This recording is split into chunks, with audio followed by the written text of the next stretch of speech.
नमस्कार दोस्तों, स्वागत है आप सब लोगों का आरपीएससी एग्ज़ाम्स यूट्यूब चैनल पर। साथियों, जो आपका जो है कमेंट काफ़ी आ रहे थे इस चीज़ के लिए, और एक टॉपिक अपना जो वाइगोत्स्की से संबंधित है वो अपन करेंगे। वाइगोत्स्की का जो सिद्धांत था उसमें एक सिद्धांत है जोन ऑफ प्रॉक्सिमल डेवलपमेंट, यानी संभावित विकास का सिद्धांत, जिसको अपन जेड-पी-डी थ्योरी भी बोलते हैं। जेड पी और डी, ठीक है, जेड-पी-डी थ्योरी इसके नाम से भी जानते हैं, जोन ऑफ प्रॉक्सिमल डेवलपमेंट यानी संभावित विकास का क्षेत्र।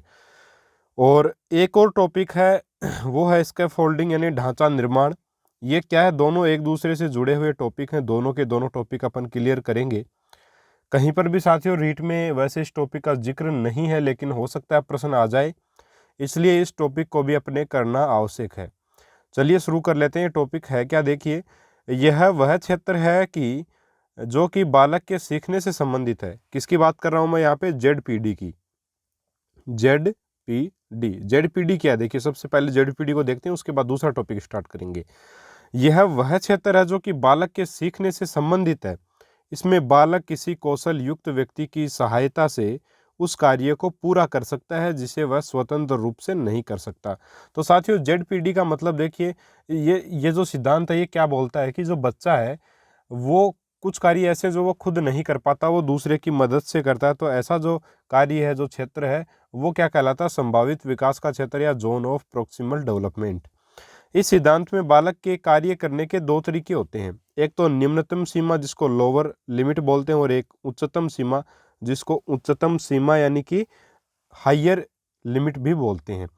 अब ये लोअर लिमिट क्या है, देखिए, निम्नतम सीमा किसको बोलते हैं अपन, जो कार्य बालक स्वयं बिना किसी दूसरे की मदद के कर सकता है या सहायता के कर सकता है, वो कार्य एक प्रकार से, या वो जो सीमा है वो क्या कहलाएगी, लोअर लिमिट या इंडिविजुअल लिमिट, यानी कि जो कार्य बच्चा स्वयं कर ले वो इसी लिमिट के अंतर्गत आएगा, निम्नतम सीमा के अंतर्गत आएगा। ठीक है, जेड-पी-डी थ्योरी के अनुसार दूसरी जो सीमा है बच्चे की, वो है उच्चतम सीमा यानी कि हायर लिमिट।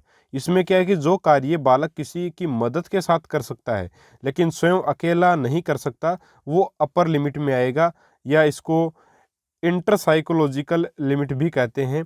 तो ये उच्चतम सीमा होगी। कहने का मतलब क्या है, जैसे निम्नतम सीमा का कोई एग्जाम्पल देखें तो देखिए साथियों, अगर बच्चा जोड़ का जो मान लीजिए एक जोड़ डाल के दिया बच्चे को, मैंने 2+3 ये डाल के दिया, और बच्चा 3 और 2 5 करके ले आया अपने आप ही, तो ये तो हो गई निम्नतम सीमा बच्चे की। अब देखिए, जो जेड-पी-डी की जो उच्चतम सीमा वो क्या होगी, जैसे मान लीजिए मैंने बच्चे को हासिल का सवाल दे दिया 9, और यहाँ पे लिख दिया मैंने 1, और यहाँ पे मैंने लिख दिया 1 और 3। तो बच्चा क्या करेगा, इसको जोड़ना है बच्चे को, तो हासिल 9 और 3, बच्चा 12 लिख देगा यहाँ पे, जो कि गलत हो जाएगा। ठीक है, और 1 और 1 2 लिख देगा, तो ये गलत हो जाएगा। तो इस सवाल को करने के लिए बच्चे को किसकी ज़रूरत पड़ेगी, मदद की ज़रूरत पड़ेगी। हासिल वाले जोड़ उससे नहीं हो पा रहे हैं, तो वह अपने साथियों से या शिक्षक से, या जो इस चीज़ में कौशल पूरा रखता है उससे सीखेगा। तो ये क्या है, दूसरे की मदद से संपन्न इसको करेगा कि 9 और 3 क्या होते हैं, 12 होते हैं। एक हसल लगेगी, 1 और 1 2, और एक जो हसल आती है वो आगे जुड़ती है, तो ये बनेगा 32। तो इस प्रकार से दूसरे की मदद से वो उस प्रश्न को अगर कर लेता है तो वो जेड-पी-डी की उच्चतम सीमा कहलाती है। ठीक है साथियों, यानी किसी की मदद से कार्य करे तब तो उच्चतम सीमा में, और बिना किसी मदद के कार्य कर ले वो निम्नतम सीमा में आएगा। उम्मीद है पूरी बात आराम से आपको समझ आ गई होगी। यही है आपका जेड-पी-डी सिद्धांत, यानी कि जो बच्चा कार्य स्वयं नहीं कर सकता, उसके लिए दूसरे की मदद जो है वो अपन अगर बच्चा ले लेता है उस कार्य को करने में, और उस कार्य को कर लेता है, तो वो जो एक इस प्रकार से जो उसने कार्य किया, तो ये जो सिद्धांत है इसका जो क्षेत्र है यह क्या कहलाएगा, संभावित विकास का क्षेत्र, या फिर जोन ऑफ प्रॉक्सिमल डेवलपमेंट। ठीक है साथियों, अब देखिए आगे बढ़ते हैं। इसमें यहाँ पे एक डायग्राम बना रखा है, इसमें साफ साफ दे रखा है, ये वाला जो अंदर वाला ये वाला जो सर्किल है, इसमें क्या है, कैन डू इंडिपेंडेंटली, यानी कि जो बच्चा कार्य स्वयं कर सकता है, यानी कि ये क्या है, निम्नतम सीमा है, एक प्रकार से निम्नतम सीमा है। और साफ साफ देख सकते हैं अपन, अंदर है तो निम्नतम ही होगी। दूसरा, ये वाला जो सर्किल है, ये वाला जो सर्किल है ब्लू कलर वाला, ये सर्किल ये बताता है कि कैन डू इफ गाइडेड, यानी कि एक प्रकार से मदद अगर कोई कर दे तो वह कार्य कर पाएगा। और ये जो बाहर वाला जो नीले कलर का ये जो सर्किल है, नीले कलर का ये जो सर्किल है एक प्रकार से यही क्या कहलाता है, ZPD साथियों कहलाता है, जोन ऑफ प्रॉक्सिमल डेवलपमेंट। तो ये जो ऐसा क्षेत्र है जिसमें बच्चे को किसी मदद की आवश्यकता पड़ती है वही जोन क्या कहलाएगा, जोन ऑफ प्रॉक्सिमल डेवलपमेंट। इसीलिए यहाँ पे लिखा हुआ है ये क्या है आपका, जोन ऑफ प्रॉक्सिमल डेवलपमेंट यहाँ पे होगा। ठीक है साथियों, बाकी जो अंदर वाला है ये वाला जोन ऑफ प्रॉक्सिमल डेवलपमेंट नहीं होगा, क्योंकि यह बच्चा स्वयं कार्य कर सकता है एक प्रकार से। तो अगर जोन ऑफ प्रॉक्सिमल डेवलपमेंट देखें तो ये वाला जो है वो जोन ऑफ प्रॉक्सिमल डेवलपमेंट कहलाएगा, क्योंकि यहाँ पे बच्चे को मदद की आवश्यकता पड़ती है दूसरे की। और ये वाला जो बाहर वाला क्षेत्र है इसमें बच्चे की मदद करने पर भी बच्चा कार्य नहीं कर पाता। तो ये चीज़ें अपने को नहीं देखनी यहाँ पे अपने को ZPD पढ़ना था। और ये वाला जो बाहर वाला सर्किल है ये पूरा एरिया जो है ये क्या कहलाएगा आपका, zone of proximal development ZPD। ठीक है साथियों, और एक प्रकार से आप इस वाले को भी इसके अंदर ही मान सकते हैं, कोई दिक्कत नहीं, इसी क्षेत्र में आएगा। तो दोनों के दोनों ये पूरा का पूरा क्षेत्र ही जोन ऑफ प्रॉक्सिमल डेवलपमेंट का आएगा। ठीक है साथियों, उम्मीद है अच्छे से आप इसको समझ पाए होंगे। और कोई भी प्रश्न इस सिद्धांत से अगर आएगा तो आप आसानी से कर सकते हैं। इसमें से ये प्रश्न बन सकता है कि जैसे कोई बच्चा स्वयं किसी कार्य को नहीं कर पा रहा है, उसकी मदद कर दी जाए तो वह कार्य करने लगता है। तो फिर ये जो है वो किस सिद्धांत से संबंधित है, तो ZPD से संबंधित रहेगा। ठीक है, इसके अलावा साथियों एक और टॉपिक है अपना ढांचा निर्माण या स्कैफोल्डिंग। अब ये क्या है साथियों, ये देखिए इस टॉपिक को ये बिल्कुल जो अपने संभावित विकास जो क्षेत्र, विकास के संभावित क्षेत्र जो अभी अपन ने पढ़े यानी ZPD जो सिद्धांत पढ़ा उसी से संबंधित प्रत्यय यानी उसी से जुड़ा हुआ शब्द है ये। अब है क्या देखिए, यानी कि ढांचा निर्माण एक ऐसी तकनीक है जो सहायता के स्तर में परिवर्तन करती है। देखिए बात को समझिएगा, सहायता के स्तर में परिवर्तन। मान लीजिए कोई बच्चा जो है वो कार्य कर रहा है, ठीक है, वो कार्य उस बच्चे से नहीं हो रहा है तो अपन ने क्या कर दी, उसकी मदद कर दी, ZPD हो गई ये चीज़। ठीक है, यानी कि जोन ऑफ प्रॉक्सिमल डेवलपमेंट के अंतर्गत आ गई ये चीज़।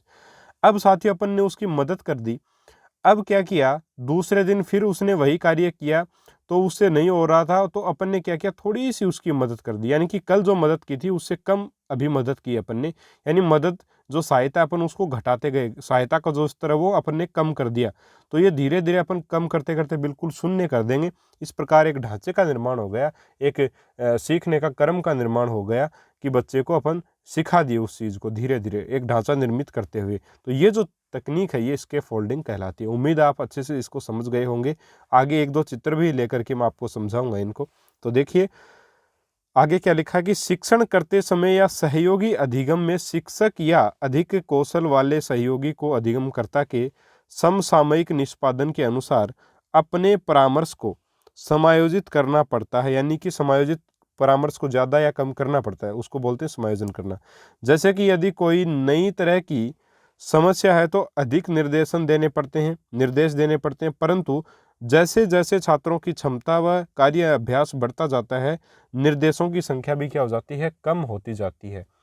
तो यही आपका ढांचा निर्माण यानी स्कैफोल्डिंग, यानी कि अपन बच्चे को सिखा देते हैं उसके बाद थोड़ा थोड़ा अगर बता देंगे तो अपने आप कार्य को कर लेगा, यही है स्कैफोल्डिंग। देखिए यहाँ पे एक एग्जाम्पल आप देख सकते हैं स्कैफोल्डिंग का। एग्जाम्पल क्या है कि ये एक पिता है, ये अपने बेटे को क्या कर रहा है, बेटे को क्या सिखा रहा है, साइकिल चलाना सिखा रहा है। ठीक है, पिताजी जो है वो बेटे को साइकिल चलाना सिखा रहे हैं साथियों। तो क्या ये जो इसका बेटा इस व्यक्ति का, क्या ये हमेशा अपने पिता को इसी प्रकार अपने पीछे दौड़ाएगा? बिल्कुल नहीं दौड़ाएगा। धीरे धीरे इस प्रकार से वो खुद जो है वो साइकिल को चलाने लग जाएगा, दौड़ाने लग जाएगा। यानी कि इसके पिता ने इसकी मदद की, ठीक है, पहले दिन मदद की, दूसरे दिन थोड़ी कम मदद की, तीसरे दिन बहुत ही कम मदद की, उसके बाद इस बच्चे ने अपने आप ही साइकिल चलाना सीख लिया। तो ये जो एक प्रकार से टेक्निक है ये ढांचा निर्माण की टेक्निक कहलाएगी। और प्रश्न कैसे आता है साथियों इसका प्रश्न ऐसे आएगा कि एक व्यक्ति को एक बच्चे को किसी कार्य में मदद के द्वारा उस कार्य को बच्चे को करवा दिया गया, दूसरे दिन उसकी मदद कम की गई तो उसने अपने आप कार्य कर लिया, तीसरे दिन बच्चे को मदद की आवश्यकता ही नहीं पड़ी, बिना मदद ही उसने वह कार्य कर लिया। तो यह टेक्निक क्या कहलाएगी, यह तरीका क्या कहलाएगा, तो यह टेक्निक ढांचा निर्माण की स्कैफोल्डिंग टेक्निक कहलाएगी। ठीक है साथियों, और इससे जुड़ा हुआ टेस्ट कल या परसों आपको मिल जाएगा। जिसमें अपन वाइगोत्स्की से संबंधित प्रश्नों को देखेंगे, जो सामाजिक व सांस्कृतिक विकास का जो अपना टेस्ट रहेगा सामाजिक और सांस्कृतिक विकास से संबंधित, उसमें अपन इस टॉपिक को लेंगे। ठीक है साथियों, तो उम्मीद है ये दोनों बातें आपको समझ आ गई होंगी, ढांचा निर्माण क्या है और जेडपीडी क्या है। दोनों के दोनों आराम से मेरे हिसाब से क्लियर हो गए होंगे, कोई दिक्कत इसमें मेरे हिसाब से अब आपको नहीं होनी चाहिए। और साथियों, अगर आपको वीडियो पसंद आया लाइक ज़रूर करें वीडियो को, अगर वीडियो आपको पसंद आता है। और आप चैनल पर पहली बार आए हैं तो आप चैनल को ज़रूर सब्सक्राइब कीजिएगा, जो नीचे लाल कलर का बटन है आपका सब्सक्राइब का, उसको दबाएं। सब्सक्राइब करने के बाद बेल आइकॉन को प्रेस करें और नोटिफिकेशन को ऑल पर करें, ताकि आपको हमारे वीडियोज़ के नोटिफिकेशन मिल सकें। इसके अलावा साथियों, रीड साइकोलॉजी की टेस्ट सीरीज़ अपनी चल रही है टॉपिक वाइज, और बहुत ही शानदार टेस्ट सीरीज है। इसके बाद अपन पूरे कंप्लीट सिलेबस का भी टेस्ट लेना शुरू करेंगे। बिल्कुल एग्जाम में जैसे प्रश्न आते हैं वैसे ही प्रश्न हैं, आपके अप्लाइड क्वेश्चंस भी हैं, थोड़े सिंपल भी हैं, तथ्यात्मक प्रश्न भी हैं। बहुत ही बढ़िया टेस्ट सीरीज आप लोगों के लिए रहेगी अगर आप लोग ये करते हो। ठीक है साथियों, तो मिलेंगे अगले वीडियो में एक और नए टॉपिक के साथ। तब तक के लिए जय हिंद, जय भारत, नमस्कार।